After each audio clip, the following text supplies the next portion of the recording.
ಶಿಕ್ಷಣಶಾಸ್ತ್ರ ವಿಭಾಗ ಮೈಸೂರು ವಿಶ್ವವಿದ್ಯಾನಿಲಯ ಮೈಸೂರು, ಅಜೀಂ ಪ್ರೇಮ್ಜಿ ವಿಶ್ವವಿದ್ಯಾಲಯ ಬೆಂಗಳೂರು ಇವರ ಸಹಯೋಗದಲ್ಲಿ ತರಗತಿಗಳಲ್ಲಿ ಪರಿಣಾಮಕಾರಿ ಸಂವಾದವನ್ನು ಉತ್ತೇಜಿಸುವಲ್ಲಿ ದ್ವಿಭಾಷಾ ಬೋಧನಾ ವಿಧಾನದ ಸಾಧಕ ಬಾಧಕಗಳು ಎನ್ನುವ ವಿಷಯವನ್ನು ಕುರಿತು ವಿಚಾರಗೋಷ್ಠಿಗಾಗಿ ನಾವೆಲ್ಲರೂ ಇಲ್ಲಿ ನೆರೆದಿದ್ದೇವೆ.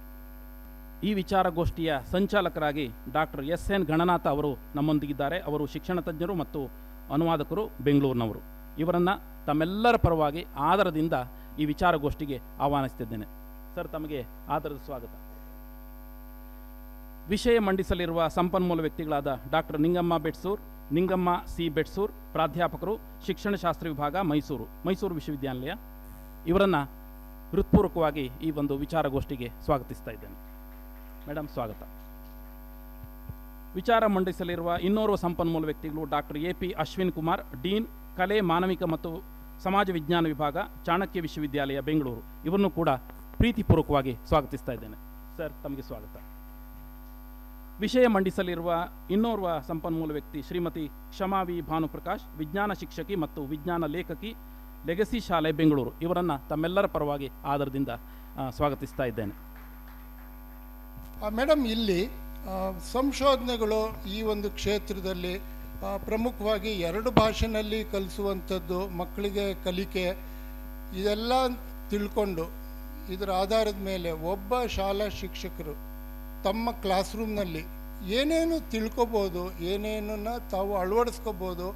ಗಣಿತ ಕ್ಷೇತ್ರದ ಟೀಚರ್ಸು ಕನ್ನಡವನ್ನು ಟೆಕ್ನಿಕಲ್ ಟರ್ಮ್ಸ್ನ ಉಪಯೋಗಿಸ್ಬೇಕು. ನನ್ನ ಸ್ಟೂಡೆಂಟ್ ಒಬ್ಳಿದ್ಲು B.Ed ಕಾಲೇಜಲ್ಲಿ. ಅವಳಿಗೆ ನಾನು ಹಿಂದೆ ಕ್ಲಾಸ್ ಅಬ್ಸರ್ವ್ ಮಾಡ್ತಾ ಇದ್ದೀನಿ ಅನ್ನೋ ಟೆನ್ಷನ್ ಇತ್ತು. ಅವಳು ಅಂಶ ಮತ್ತು ಛೇದವನ್ನು ತೆಗೆದುಕೊಂಡಾಗ ಈ ಅಂಶವನ್ನು ಈ ಛೇದದಿಂದ ಅದನ್ನು ಹೇಳಲಿಲ್ಲ. ಅವಳ ಕ್ಲಾಸಲ್ಲೇನು ಹೇಳಿದ್ಲು, ಇದರಿಂದ ಹೊಡೆದ್ರೆ ಏನಾಗತ್ತೆ ಅಂತ ಮೇಲ್ಗಡೆ ತೋರಿಸ್ಬಿಟ್ಟು, ನ್ಯೂಮರೇಟರಲ್ಲಿರೋ ಟರ್ಮ್ ತೋರಿಸ್ಬಿಟ್ಟು, ಕೆಳಗಡೆ ಇರೋ ಡಿನಾಮಿನೇಟ್ರಲ್ಲಿರೋ ನಂಬರ್ ತೋರಿಸ್ಬಿಟ್ಟು, ಇದರಿಂದ ಹೊಡೆದ್ರೆ ಏನಾಗತ್ತೆ ಅಂದ್ಲು. ಹುಡುಗರು ಹೇಳಿದ್ರು ಗಾಯ ಆಗತ್ತೆ ಅಂತ. ಕುತ್ಕೊಳ್ರೋ ಸುಮ್ಮನೆ, ಕಪಿಗಳ ಅಂತ ಬಂತು. ಅವಳಿಗೆ ಏನು ಭಯ ಅಂದರೆ, ಅವಳ ಗಮನ ಇದ್ದಿದ್ದು ನನ್ನ ಮೇಲೆ, ವಿದ್ಯಾರ್ಥಿಗಳ ಮೇಲಲ್ಲ. ಅವಳಿಗೆ ಸಿಟ್ಟು ಬರ್ತಾ ಇದೆ, ಯಾಕೆಂದರೆ ವಿದ್ಯಾರ್ಥಿಗಳು ಗಾಯ ಆಯಿತು ಅಂತ ಹೇಳಿದ್ರು ಅಂತ. ಬಟ್ ನನ್ನ ಪ್ರಕಾರ ವಿದ್ಯಾರ್ಥಿಗಳದ್ದು ಏನೂ ತಪ್ಪಿಲ್ಲ. ಶಿಕ್ಷಕರಾಗಿ ನಮ್ಮ ತಪ್ಪಿದೆ. ನಾವು ಅಂಶ ಅಂತ ಹೇಳಬೇಕು, ಛೇದ ಅಂತ ಹೇಳಬೇಕು. ಯಾಕೆ ನಮ್ಮ ಕನ್ನಡದಲ್ಲಿ ಪದಗಳಿಲ್ವಾ? ಇದೆ. ಆದರೆ ನಾವೇನು ಮಾಡ್ತಾ ಇದ್ದೀವಿ ಅಂದರೆ, ಅಲ್ಲಿ ಸ್ವಲ್ಪ ನೆಗ್ಲಿಜೆನ್ಸು, ಅಂದರೆ ಕನ್ನಡದ ಸರಿಯಾದ ಪದವನ್ನು ಹುಡುಕೋಕೆ ನಮಗೆ ಬೇಜಾರು.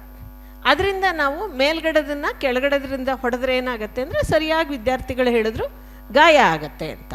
ಸೊ ಆದ್ದರಿಂದ ಅದರ ಆಮೇಲೆ ನಾವೇನು ಹೇಳ್ತೀವಿ, ಇದರಿಂದ ಹೊಡೆದ್ರೆ ಏನು ಬರುತ್ತೆ, ಅದ್ರ ಬದಲು ಅಂಶವನ್ನು ಛೇದದಿಂದ ಭಾಗಿಸಿದಾಗ ಏನು ಭಾಗಲಬ್ಧ ಬರುತ್ತೆ.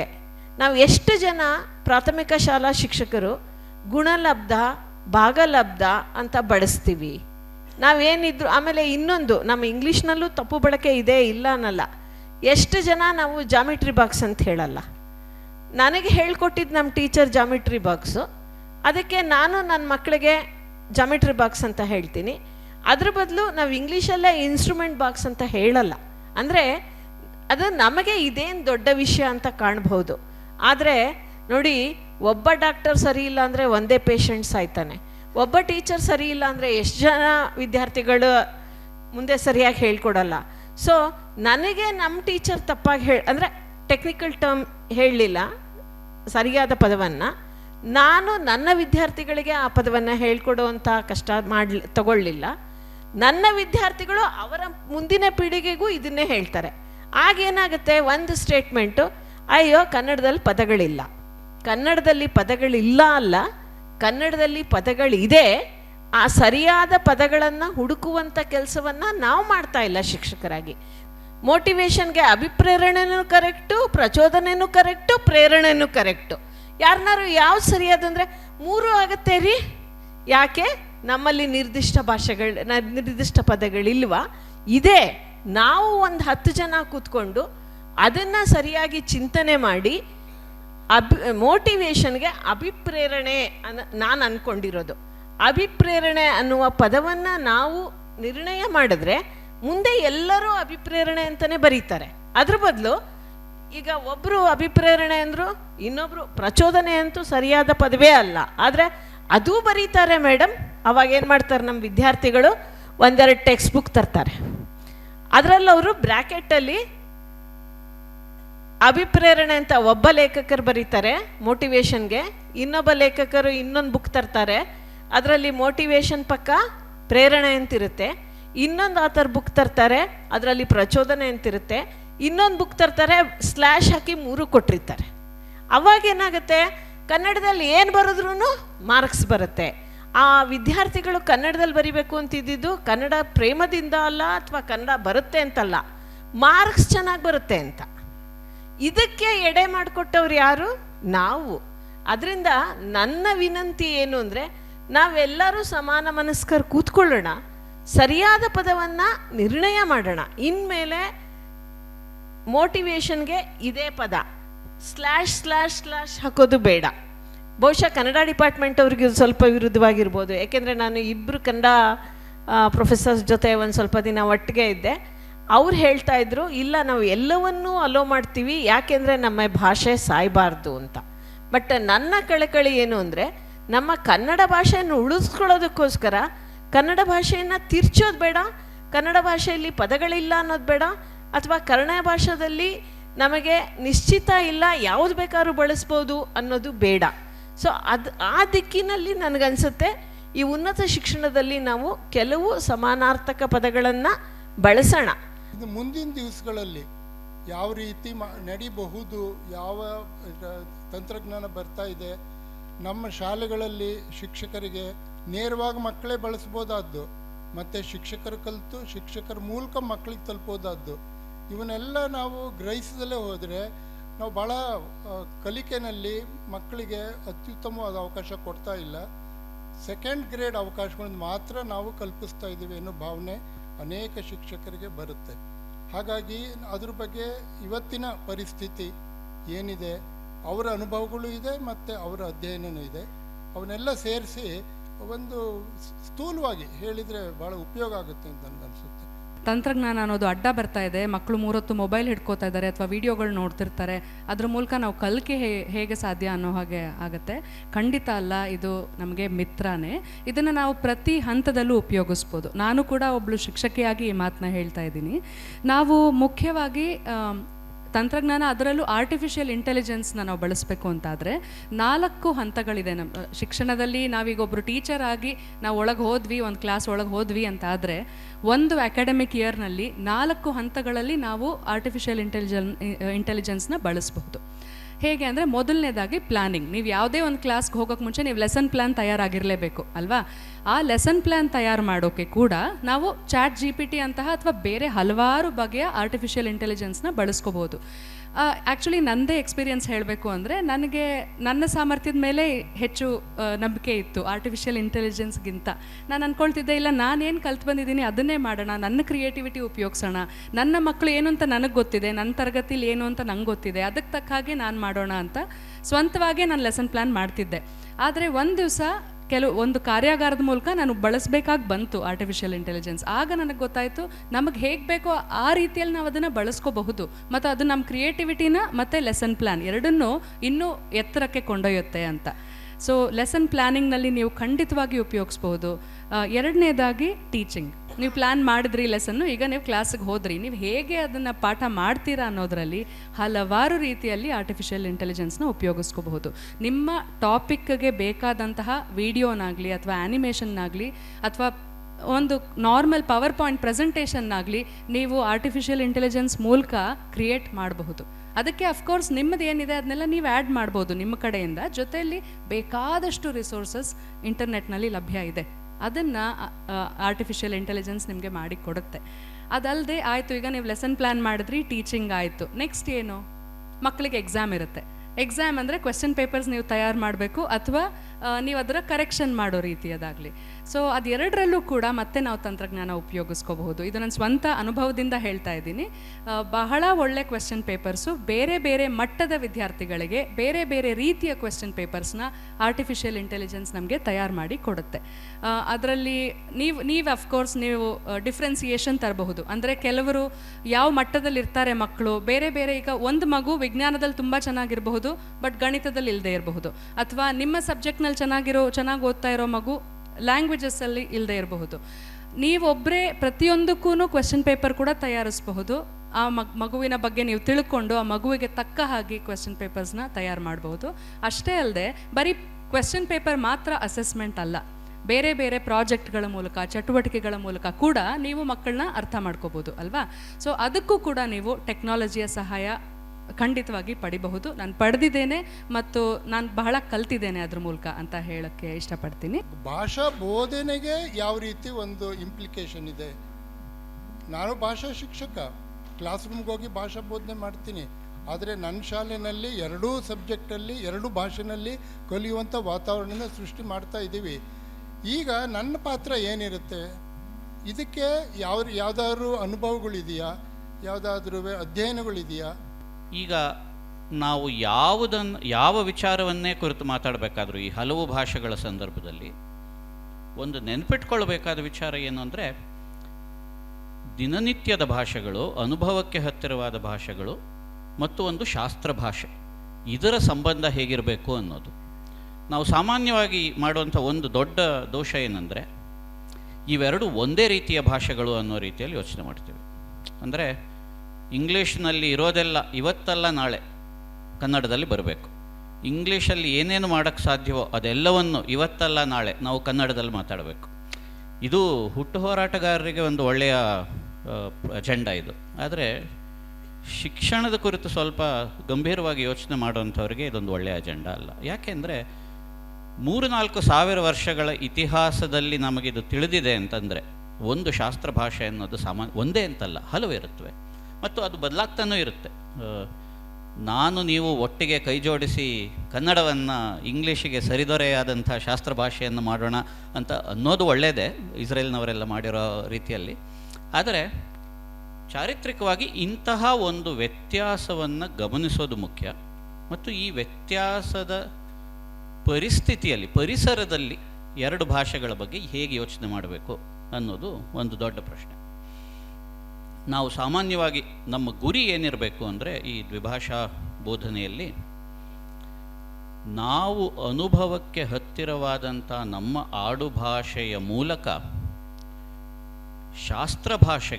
ಶಾಸ್ತ್ರಕ್ಕೆ ಪ್ರವೇಶ ಪಡೆಯುವಂಥ ಕ್ರಮ ಏನಿರಬೇಕು, ಇದು ನಮ್ಮ ಗುರಿಯಾಗಿರಬೇಕು. ಶಾಸ್ತ್ರ ಭಾಷೆಗೆ ಪ್ರವೇಶ ಪಡೆಯೋದು ಅಂದರೆ ಇಂಗ್ಲೀಷಿಗೆ ಪ್ರವೇಶ ಪಡೆಯೋದು ಅಂತ ಅಷ್ಟೇ ಅಲ್ಲ, ಅದು ಭಾಷೆಯ ಪ್ರಶ್ನೆ ಅಲ್ಲ, ಶಾಸ್ತ್ರಕ್ಕೆ ಪ್ರವೇಶ ಪಡೆಯೋದು ಅಂತ, ಸೈನ್ಸ್, ರಿಸರ್ಚ್, ರೈಟ್. ಇವತ್ತು ನಡೆಯುತ್ತಿರುವಂಥ ಭೌತಶಾಸ್ತ್ರದ ಸಂಶೋಧನೆ ಅಥವಾ ಸಮಾಜಶಾಸ್ತ್ರದ ಸಂಶೋಧನೆ, ತತ್ವಶಾಸ್ತ್ರದ ಸಂಶೋಧನೆ, ಜಾಗತಿಕವಾಗಿ ನಡೆಯುತ್ತಿರುವಂತಹ ಇಂಥ ಸಂಶೋಧನೆಗಳಿಗೆ ಇಲ್ಲಿ ಮೈಸೂರಲ್ಲೋ ಚಾಮರಾಜನಗರದಲ್ಲೋ ತುಮಕೂರಲ್ಲೋ ಇರುವಂಥ ನಮ್ಮ ವಿದ್ಯಾರ್ಥಿಗಳು ಈ ಸಂವಾದದಲ್ಲಿ ಭಾಗವಹಿಸ್ಕೊಳ್ಳೋದು ಹೇಗೆ, ಈ ಸಂವಾದದಲ್ಲಿ ತಾವು ಭಾಗಿಗಳಾಗೋದು ಹೇಗೆ. ನಾಳೆನೇ ನಿಮಗೂ ಒಂದು ನೊಬೆಲ್ ಪ್ರೈಸ್ ಸಿಗಬೇಕು ಅನ್ನೋದಲ್ಲ ನನ್ನ ಅರ್ಥ, ಆದರೆ ಆ ಸಂವಾದದಲ್ಲಿ ಭಾಗಿಯಾಗಬೇಕು ನಾವು. We should be able to participate in a conversation and not simply be at the receiving end. ನಮ್ಮ ಇವತ್ತಿನ ಹೆಚ್ಚಿನ ಅನುವಾದದ ಮಾದರಿಗಳಲ್ಲಿ ಇರುವ ದೋಷ ಅದು ಕನ್ನಡ ಭಾಷೆಯನ್ನು, ಬರೀ ಕನ್ನಡ ಭಾಷೆ ಅಂತಲ್ಲ, ದೇಶಿ ಭಾಷೆಗಳನ್ನು